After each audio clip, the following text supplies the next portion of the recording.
কার কাছে ডিসেম্বর কি আমি জানি না। তবে আমার কাছে কিন্তু ভাই ডিসেম্বর মানে কেকের মরশুম। ডিসেম্বর মাসে কেক বানানো হবে না এটা তো হতেই পারে না। আমার মনে হয় এই মাসটাতে বাঙালির প্রত্যেকটা ঘরে ঘরেই কিন্তু একবার অন্তত হলেও কেক বানানো হয়ে থাকে। আমারও কিন্তু ডিসেম্বর মাসে বেশ কয়েকবার কেক বানানো অলরেডি হয়ে গেছে। তবে সামনে যেহেতু আসছে বড়দিন, বড়দিন উপলক্ষে আজকে আমি বড়দিন উপলক্ষে কেক বানাচ্ছি। বড়দিনের কেক বা ক্রিসমাস কেক কিন্তু একটু অন্যরকম হয়। আমি এর আগেও ২ থেকে ৩ রকম কেকের রেসিপি বোধহয় শেয়ার করেছিলাম ক্রিসমাস কেক। তবে আজকে আমি যেভাবে ক্রিসমাস কেক বানাচ্ছি এটা কিন্তু একেবারেই অন্যরকম একটা পদ্ধতি। আসুন তাহলে শুরু করা যাক আজকের ভিডিওটা। প্রথমেই একটা গ্রাইন্ডিং জার বা ব্লেন্ডিং জারের মধ্যে নিয়ে নিলাম ২০০ গ্রাম পরিমাণে আঙুর। এখানে আমি লাল আঙুর নিয়েছি, আপনারা কিন্তু চাইলে কালো আঙুর বা সবুজ আঙুরও নিতেই পারেন। আঙুরটা আমি কোনো রকম জলের ব্যবহার ছাড়া ব্লেন্ড করে নিলাম। বানিয়ে নেওয়া গ্রেপ জুসটা একটা পাত্রের মধ্যে নামিয়ে নিয়ে চলে যাচ্ছি পরবর্তী স্টেপে। বেশ কিছু ড্রাই ফ্রুটস এই ক্রিসমাস কেকে ব্যবহার করা হয়ে থাকে।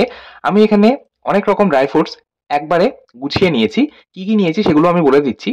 আমি এখানে নিয়েছি কিছুটা পরিমাণে আমসত্ত্ব, আমসত্ত্বটাকে কুচিয়ে নিলাম। কিছুটা পরিমাণ ড্রাই অ্যাপ্রিকট নিয়েছি, অ্যাপ্রিকটটাও কুচিয়ে নিয়েছি। এখন কিছুটা পরিমাণে ক্র্যানবেরি নিয়েছি, ক্র্যানবেরিটাও আমি কিন্তু কুচিয়ে নিলাম।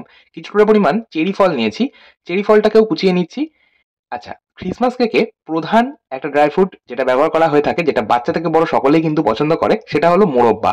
আমি এখানে বেশ খানিকটা মোরব্বাও নিয়েছি, মোরব্বাটাও কিন্তু আমি কুচিয়ে নিলাম। আপনারা আপনাদের পছন্দ মতো যে কোনো ড্রাই ফ্রুটস কিন্তু নিতেই পারেন। এই সময় আপনারা যেকোনো ফলের দোকানে অথবা যেকোনো শপিং মলেও কিন্তু ইজিলি ড্রাই ফ্রুট পেয়ে যাবেন। ক্রিসমাস উপলক্ষে এই সময় হরেক রকম ড্রাই ফ্রুট কিন্তু পাওয়াই যায়। যাই হোক, আমি ড্রাই ফ্রুটগুলো কুচিয়ে নিয়েছি আর কুচিয়ে নেওয়া ড্রাই ফ্রুটগুলো দিয়ে দিলাম গ্রেপ জুসের মধ্যে। এর সাথে আমি কিছুটা পরিমাণ কালো আঙুর, কিছুটা পরিমাণ লাল আঙুর, কিছুটা পরিমাণ কাজু, অ্যামান্ড, পেস্তা আর কিছুটা পরিমাণ রঙিন টুটি ফুটি নিয়েছি। এই সমস্তটাই দিয়ে দিলাম। এবার আমি এই সমস্তটাকে একবার খুব ভালো মতো মিশিয়ে নেব। আর আজকে আমি এই ফ্রুটগুলো মানে ড্রাই ফ্রুটগুলো গ্রেপ জুসে অর্থাৎ আঙুর ফলের জুসের মধ্যে এটা সোক করব। আপনারা কিন্তু চাইলে অরেঞ্জ জুসের মধ্যেও সোক করতে পারেন।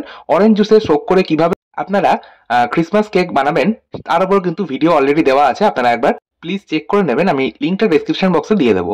যাই হোক, আমাদের এই ক্রিসমাস কেকে একটা স্পেশাল মশলা ব্যবহার করা হয়, যার জন্য ক্রিসমাস কেকের গন্ধটাই কিন্তু একেবারে অন্যরকম হয়। তার জন্য একটা গ্রাইন্ডিং জারের মধ্যে একটা ১ ইঞ্চি সাইজের দারচিনির টুকরো, একটা ছোট জায়ফলের অর্ধেক টুকরো, এরই সাথে ২ থেকে ৩টে মতন ছোট এলাচ আর ৩ থেকে ৪টে মতো লবঙ্গ নিয়েছি। এরই সাথে আমি হাফ চা চামচ ড্রাই জিঞ্জার পাউডার ব্যবহার করছি। ড্রাই জিঞ্জার পাউডার অর্থাৎ শুকনো আদার গুঁড়ো।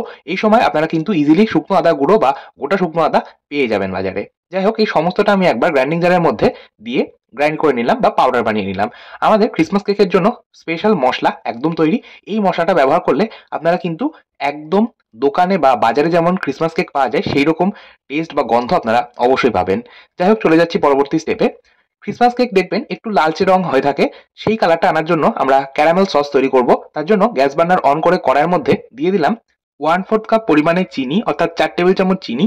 ১ চামচ জল দিয়ে আমি চিনিটা মেল্ট করে নিলাম একদম হাই ফ্লেমে। তারপর গ্যাসের ফ্লেমটাকে একদম লোতে করে চিনিটা এইরকম ক্যারামেল বা হালকা লালচে রং আসা পর্যন্ত অপেক্ষা করলাম। হালকা লালচে রং এসে গেলে গ্যাসের ফ্লেমটা তৎক্ষণাৎ বন্ধ করে দিয়ে দিলাম ১ টেবিল চামচ বাটার। বাটার দিলে এই ক্যারামেল সসটা কিন্তু কখনোই জমে যাবে না, একদম লিকুইড অবস্থাতেই থাকবে। এরই মধ্যে আমি 1/4 কাপ মতন দুধ দিয়েছি।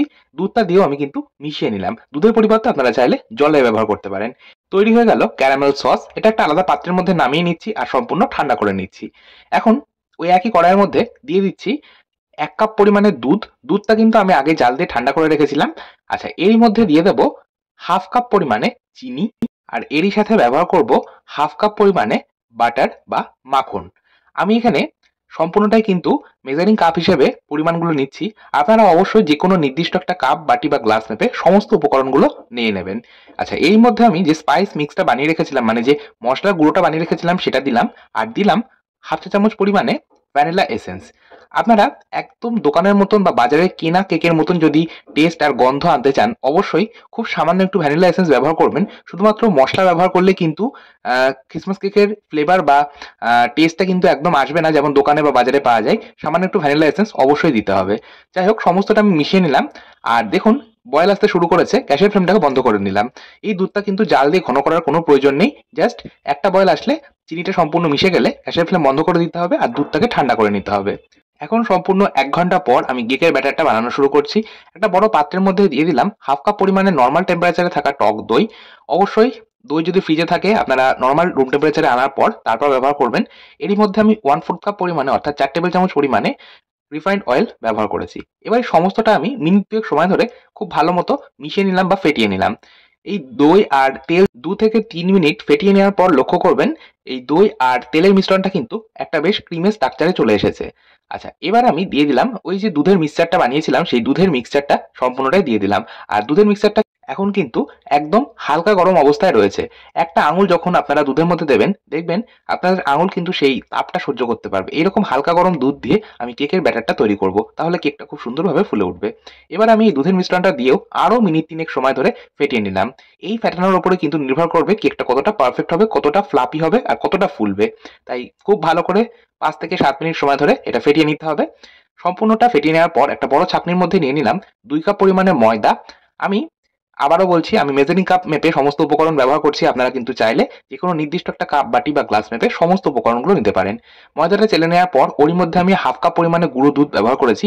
মিল্ক পাউডার ব্যবহার করলে কেকের স্ট্রাকচারটা যেমন ভালো আসে তেমন খেতেও কিন্তু হয় ভীষণ সুস্বাদু। যেহেতু সম্পূর্ণ ডিম ছাড়া কেক, অবশ্যই সামান্য গুঁড়ো দুধ ব্যবহার করার চেষ্টা করবেন। দিয়ে দিলাম 1 টেবিল চামচ কর্নফ্লোর আর দিয়ে দিলাম 1/2 চা চামচ কোকো পাউডার। কোকো পাউডার ব্যবহার করলাম এই জন্যই, এই ক্রিসমাস কেক কিন্তু একটু ব্রাউনিশ কালার হয়ে থাকে আর সেই কালারটা কিন্তু আসে ব্রাউন সুগার ব্যবহার করলে।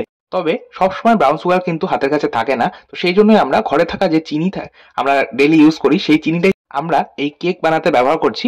তো সেই ব্রাউন কালারটা আনার জন্য আমরা খুব সামান্য একটু কোকো পাউডার ব্যবহার করলাম। এতে করে ভয় পাওয়ার কোনো কারণ নেই, চকলেট ফ্লেভার কিন্তু হবে না। এর সাথে আমি 1 টেবিল চামচ কফি পাউডার ব্যবহার করেছি। অবশ্যই কফি ব্যবহার করবেন এই ক্রিসমাস কেকে, তাহলে কেকের স্বাদটা কিন্তু ভীষণ ভালো হবে। এর সাথে অবশ্যই ব্যবহার করতে হবে 2 চা চামচ বেকিং পাউডার। যেহেতু 2 কাপ ময়দা ব্যবহার করেছি তাই 2 চা চামচ বেকিং পাউডার ব্যবহার করেছি। আর ব্যবহার করব 1/2 চা চামচ বেকিং সোডা বা খাওয়ার সোডা। সমস্তটা খুব ভালো মতো এবার মিশিয়ে নিতে হবে। সমস্তটা মিশিয়ে নেওয়ার পর আমরা প্রথমে যে ক্যারামেল সিরাপটা বানিয়ে রেখেছিলাম সেটা সম্পূর্ণটাই এই পর্যায়ে ব্যবহার করব। দেখুন আপনারা একটু লক্ষ্য করলে বুঝতে পারবেন ক্যারামেল সিরাপটা কিন্তু এখনো একদম লিকুইড ফর্মে রয়েছে।